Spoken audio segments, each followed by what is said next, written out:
Gold trusted gold buyers మీరు తాకట్టు పెట్టిన బంగారాన్ని విడిపించి ఈ రోజు ఉన్న మార్కెట్ ధరకు కొనబడను.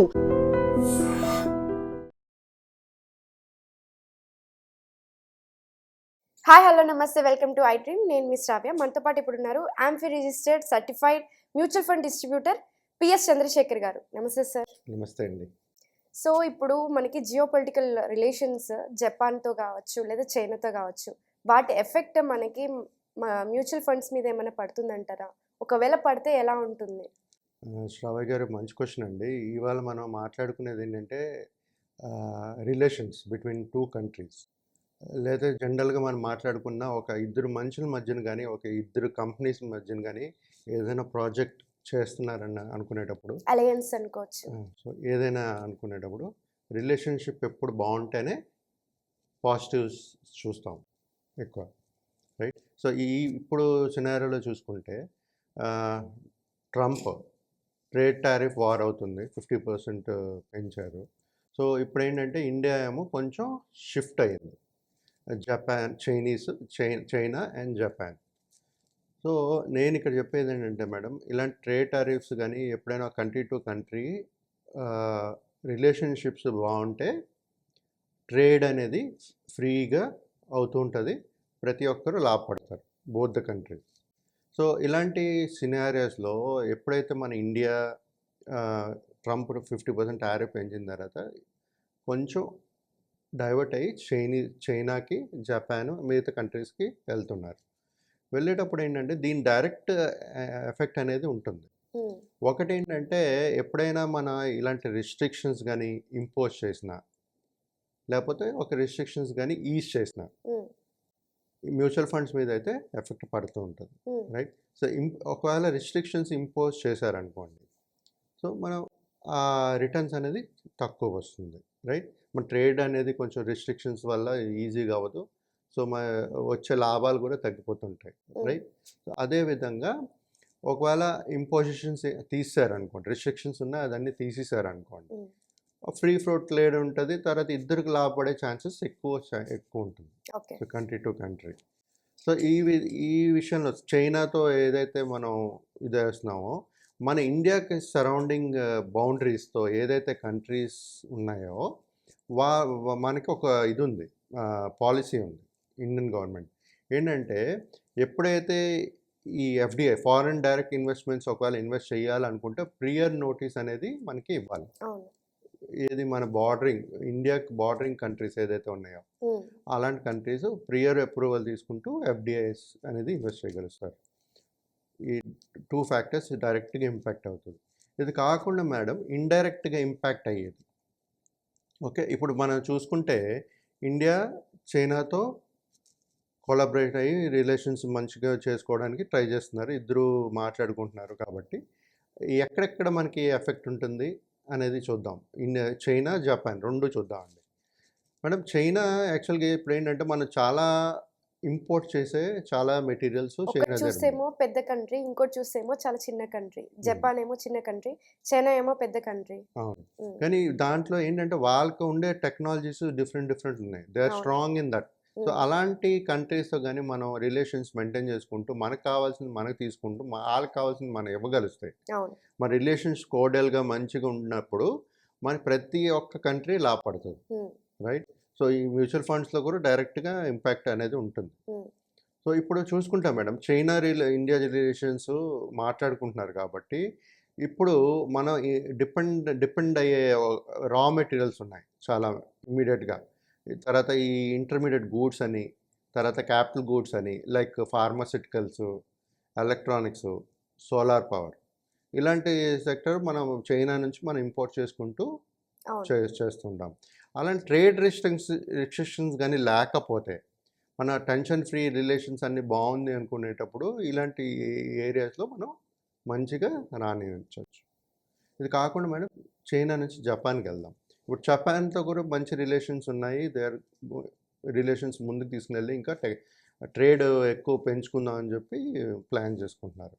ఈ జపాన్తో వచ్చే లాభపడే సెక్టర్స్ ఏంటంటే ఇన్ఫ్రాస్ట్రక్చర్ ఒకటి, క్లీన్ ఎనర్జీ ఒకటి, హైటెక్ మ్యానుఫ్యాక్చరింగ్. సో ఈ ఏరియాస్లో వాళ్ళే ఎక్స్పర్ట్. సో ఇలాంటి మరి ఎప్పుడైతే రిలేషన్స్ మన కంట్రీ టు కంట్రీ బాగుంటుందో ఇలాంటి areas free trade without any restrictions కానీ పెడితే రెండు కంట్రీలు లాభపడుతుంటాయి. సో ఇది మనకు కావాల్సింది. మన మ్యూచువల్ ఫండ్ ఇండస్ట్రీ ఈ ఏరియాస్లో డెవలప్ అవ్వడానికి ఛాన్స్ పెరిగే ఛాన్సెస్ బాగుంటాయి మేడం. ఇది కాకుండా మేడం కొంతమంది ఏంటంటే ఇప్పుడు చైనా ఇండియా మధ్యన ఆల్రెడీ టెన్షన్స్, బార్డర్ టెన్షన్స్ ఇవన్నీ ఉన్నాయి. ఫస్ట్ వాళ్ళు చేయవలసింది ఏంటంటే ఎప్పుడైతే ఈ యాస్కలేషన్స్ డీఎస్కలేట్ చేసి టెన్షన్స్ తగ్గించుకోగలిస్తే రైట్, అప్పుడు మన అనుకునే ఒక ఫ్రీ ట్రేడ్ అనేది జరుగుతూ ఉంటుంది. ప్రతి ఒక్క కంట్రీ, చైనా అవనండి ఇండియా అవనండి, ఇద్దరు లాభపడుతుంటారు రైట్. మ్యూచువల్ ఫండ్స్ కంపేర్ చేసుకుంటే ఎప్పుడైతే మనం మాట్లాడుకునే సెక్టర్స్ ఏదైతే ఉన్నాయో మనం ఇంపోర్ట్ చేస్తాం, వాళ్ళు మనం ఎక్స్పోర్ట్ చేస్తుంటాం. ఇలాంటి ప్రతి ఒక్క సెక్టరు మంచిగా లాభపడే ఛాన్సెస్ చాలా ఎక్కువ హైగా ఉంటుంది. ఎప్పుడైనా జనరల్గా ఇన్ జనరల్ టర్మ్స్ మనం మాట్లాడుకున్న గ్లోబల్లో కాకుండా ఒక మనిషి నుంచి మనిషి ఏదైనా బాగుండాలి అనుకునేటప్పుడు వాళ్ళ రిలేషన్స్ ఉండాలి, మంచిగా ఉండాలి. అప్పుడు ట్రాన్సాక్షన్స్ ఏదైనా సరే ఇద్దరి మధ్యన వాళ్ళకి లాభపడతారు, వీళ్ళు లాభపడతారు. అదేవిధంగా గ్లోబల్ ఇప్పుడు China, India, Japan, India. So ఈ రిస్ట్రిక్షన్స్ లేకుండా, ఈ టెన్షన్స్ లేకుండా మెయింటైన్ చేయగలిస్తే ప్రతి ఒక్క ట్రేడ్ స్మూత్గా వెళ్తుంటుంది. వెళ్ళేటప్పుడు ఏమవుతుంది, మనకు ప్రతి ఒక్కరికి ప్రాబిలిటీ ఆఫ్ మంచి రిటర్న్స్ అనేది జనరేట్ అవుతుంటుంది.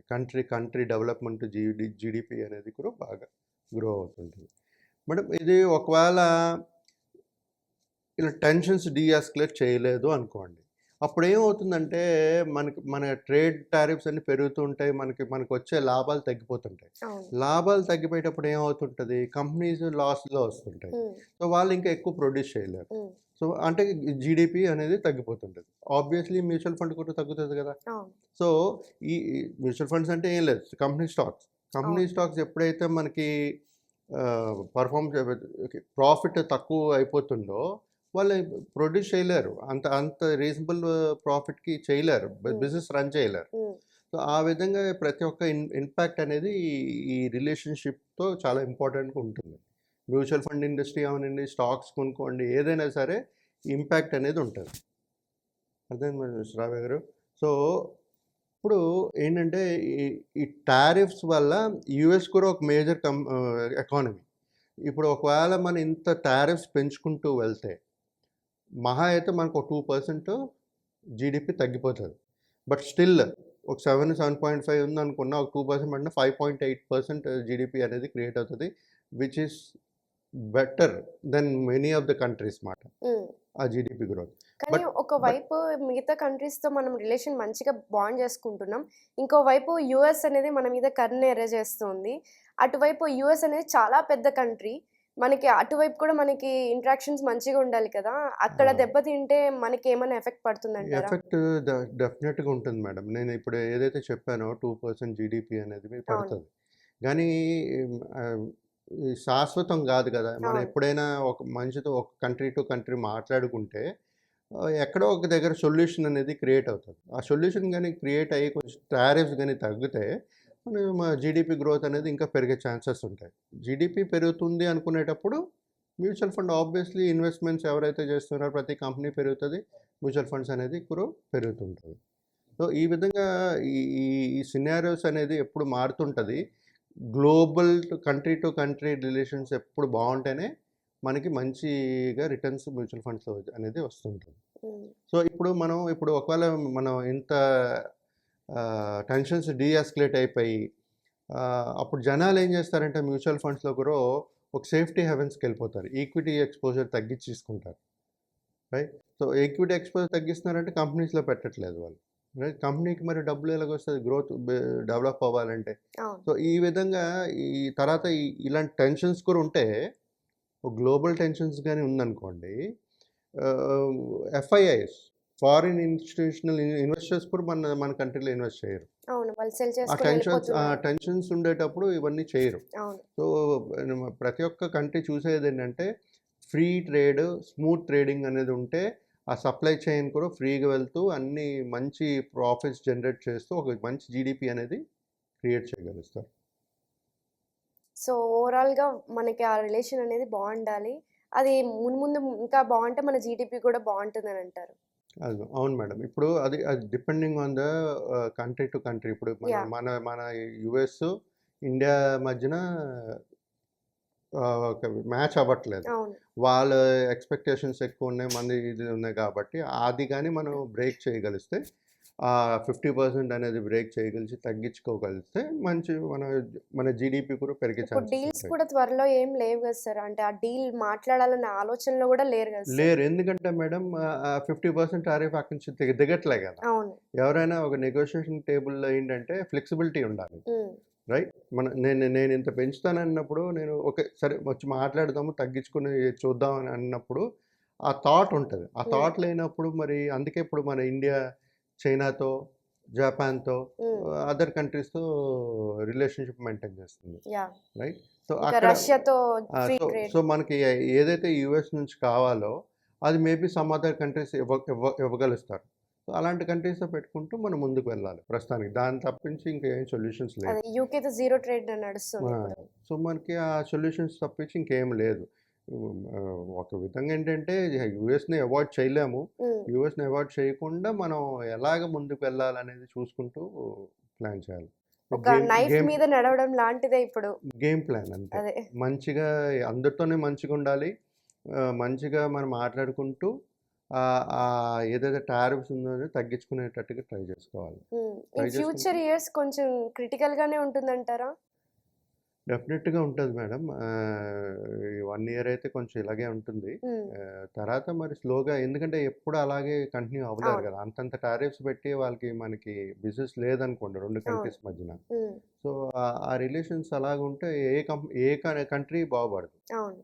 సో, ఆల్టర్‌నేటివ్స్ చూసుకుంటారు ఎవరైనా. ఇప్పుడు యూఎస్‌కి ఇండియా నుంచి ఏదైనా కావాలనుకున్నప్పుడు ఇండియా దగ్గర లేదనుకున్నా లేకపోతే ఎక్కువ పే చేయాల్సొస్తే ఆల్టర్‌నేటివ్ చూసుకుంటారు. అలాగే ఇప్పుడు ఇండియా చూసుకుంటుంది. యాహ్! సో, ఇట్స్ ఆల్‌వేస్ ప్రతి ఒక్క దానికి సొల్యూషన్ ఉంటది.